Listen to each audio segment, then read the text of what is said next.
Stan and Jan Bernstain. Okay, so here we go. Everybody, does anybody have to go to the bathroom, or are you okay going with this? All right, too much vacation. You would never think anybody could have too much vacation. So here we go.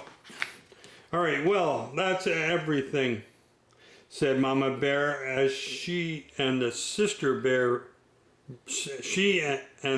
and Brother Bear held the car trunk lid so that Papa Bear could tie it down. Wow, they took so much stuff they had to tie the trunk down. Not quite, said Papa, running back into the treehouse. We almost forgot the camera, he said when he reappeared. What good is a wonderful vacation without photographs to remember it by? He got the camera. Good thinking, Papa, said Brother. May I take some pictures when we get there? And how about me? Sister wanted to know. Of course you may, said Papa as they bundled into the car. We're all going to take pictures of the most wonderful vacation the Bear family has ever had. All right now, everybody, buckle up and we'll be on our way. Have a convertible.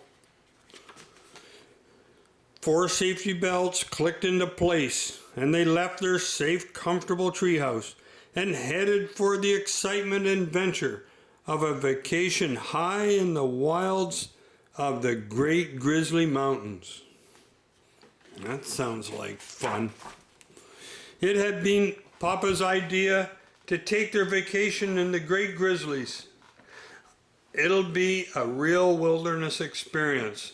We'll live off the land.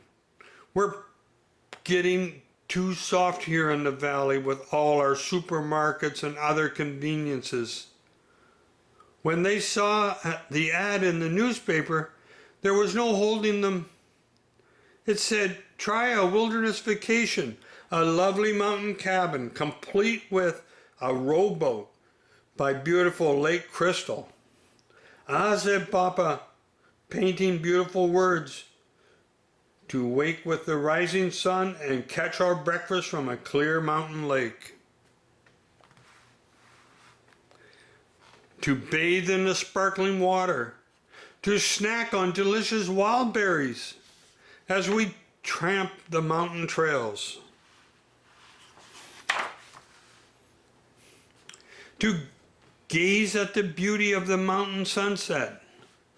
Then to sleep through the peace and quiet of a mountain night, far from the noise of traffic and the neighbors' barking dogs. It all sounded great to the cubs. What kind of fish will we catch, Papa? Asked Brother. Sunfish? No doubt. Trout, no doubt, he answered with confidence. But Mama wasn't so sure he would catch anything. So when she packed, she took along some canned goods in case the trout weren't biting, and some books and games in case of a rainy day. I can almost taste the fresh caught trout, said Brother, as the road led even higher into the mountain forest. And I can almost taste those yummy wild berries, said Sister. And don't forget my terrific wilderness stew, said Papa, as he turned onto an even steeper road. Look how the road is going, you guys. Huh. But we didn't bring things for stew, objected Mama. All we brought are some canned goods. Of course we didn't, laughed Papa. I'm talking about my special live-off-the-land survival stew. It's my secret recipe. I take it from bark, leaves, and roots and find it in the woods. When will we get there? Asked the cubs. Very soon. I can tell by the smell of the mountain air. Papa taking a deep breath. Look at that. He can smell the air. That's not mountain air, complained Brother, making a face. That's skunk. Said Papa, wrinkling his nose. A good time to start taking some pictures, thought Mama. Pew, said Papa. Click, said the camera. Trying to take pictures. There's the cabin, shouted Sister as they rounded a bend. Look how steep the road is. On a mountainside.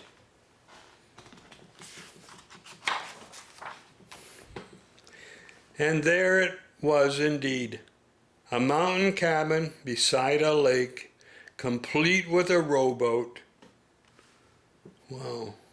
Of course, it wasn't quite as they had pictured it from the ad. Crystal Lake looked more like mud soup. The lovely mountain cabin looked more like a tumble-down shack. There was a rowboat, all right, but it was half sunk in the lake. But Papa wasn't the least bit discouraged. He was more excited than ever. It's perfect, he shouted.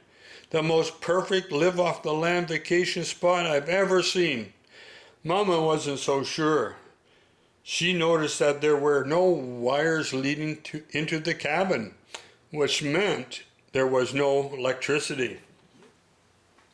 Wow. That's the last thing we need, scoffed Papa. What you need on a live-off-the-land vacation is plenty of can-do spirit and lots of force smarts, and I've got enough of those for all of us.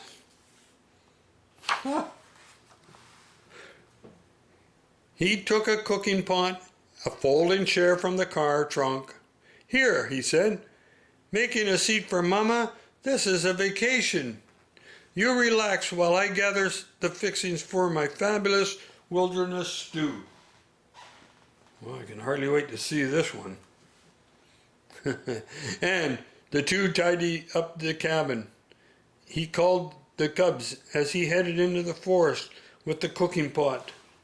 But Mama didn't expect to do much relaxing on this vacation, and she wasn't surprised to find that the cabin was even worse mess inside than it was outside. There was an ankle-deep carpet of twigs and branches and dead leaves on the floor. It was practically a museum of spider webs and cocoons and mouse nests. Time for another picture, thought Mama. Scurry, scurry, went the mice. Click went the camera. What's this? Asked Sister as she cleared leaves out of the sink. What's that hand pump for water? Answered Mama. Just what I need. It was Papa back with his cooking pot full of strange-looking bark, leaves, and roots. A little water for my stew. He worked the handle. The pump gurgled and squeaked, and after a while began to squirt water, rusty brown water. But he wasn't discouraged. Just what I need for my stew, he said cheerfully. Ready-made gravy. Gravy. Can you imagine gravy coming out of the sink? Nah, just the color of it. He carried the pot outside, where he had prepared a cooking fire. It was very exciting for the cubs, but Mama wasn't so sure. So she made a fire in the fireplace and warmed up a supper of canned beans and dried honeycomb. Now she's getting it ready. When Papa cried, "Stew time!" the cubs ran out for a first taste. Mama followed with the camera. "Here's to living off the land," said Papa, holding a big spoon of strange-looking stuff. Then he, Brother, and Sister each took a taste. "Yuck," said Sister. "Belch," said Brother. "Patooey," said Papa. "Click," said the camera. Sounds like they're having fun there. Mama Bear's supper of beans and honeycomb proved very tasty. Papa Bear stretched and yawned. Now, early to bed so I can get up with the sun and catch our breakfast. Wow, look at all the noises. Woo, ribbit, woo, hoot. All the noises outside from the animals and birds. And the sun did rise and it was very beautiful, but Papa snored right through it. The frogs and crickets and owls had made such a racket during the night that he had fallen asleep just before the rising sun lit up the sky. Oh boy, he was tired. Papa began to get a little discouraged when he went out to catch breakfast. The boat sank as soon as he stepped into it, and all he caught was a gloppy mud sucker that made snuffling noises and starred. Snuckle, snuckle, glop, said the some mudsucker. Click, said the camera. Oh boy. It was Papa's turn to snap the picture when Mama and the cubs tasted the wild berries. The thorns were something fierce, and the berries were so sour, even the birds puckered. Later, there was a perfectly beautiful sunset, but the bear family didn't get to see much of it. They were too busy swatting the swarms of hungry mountain mosquitoes that swooped in from the lake. Live off the land, you say, shouted Mama as they ran for the cabin. With all these thorns and mosquitoes, it's more like the land is living off of us. Isn't that true sometimes?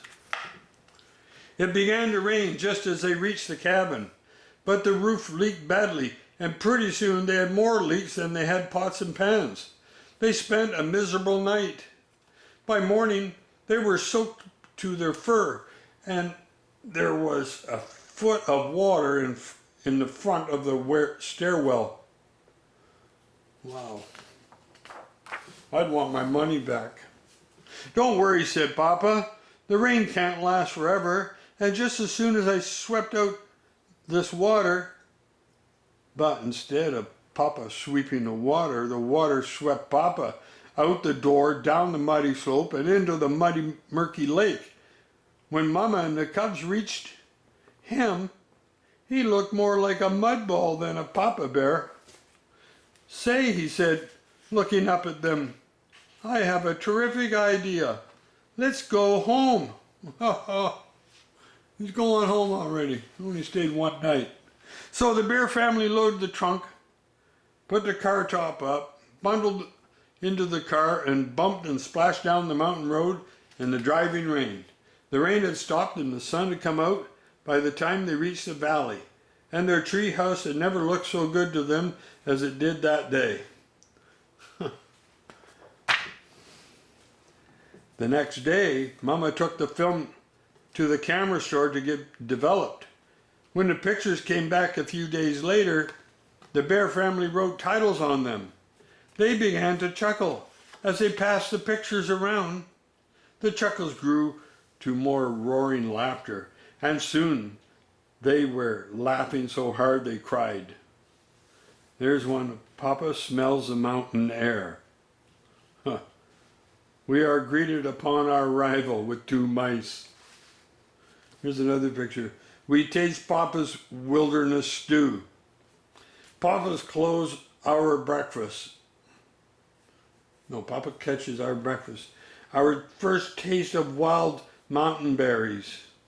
No, they're all puckered up. Papa decides it's time to go home. I guess he had enough. Here we come. And every so often through the years, they take out those pictures and have an absolutely wonderful time enjoying the worst vacation the bear family ever had. The end. And thanks for watching and loving it. What a story. Maybe some of us can relate to that little story.